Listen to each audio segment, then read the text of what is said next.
Ирак арбейлері Ислам девлеті женкеверлерінден Мусул шеріні азат етті.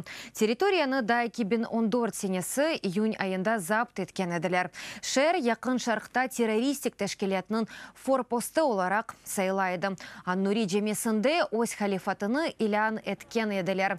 Шер охрунда күреш 2016 сенесі октябрінің 17-сінден алып барылды. Ислам девлеті үзерінде қазанған ғалебені Ирак арби хизметчилері шерінің тарихи қысмында Тиграса алінде милли байрақның көтерілмесінден қайд етті. Шерде олып кечкен ұрушлар себебінден Мусул аман-аман темеленден ектірілді. Ярын миллион сәккені евіні терк етті. БМТ малюматына көре 500 бинаның ташы үстінде таш қалмады. Шер инфраструктураны ғайрадан құрмақ үшін $1 миллиард зияде ақча керек.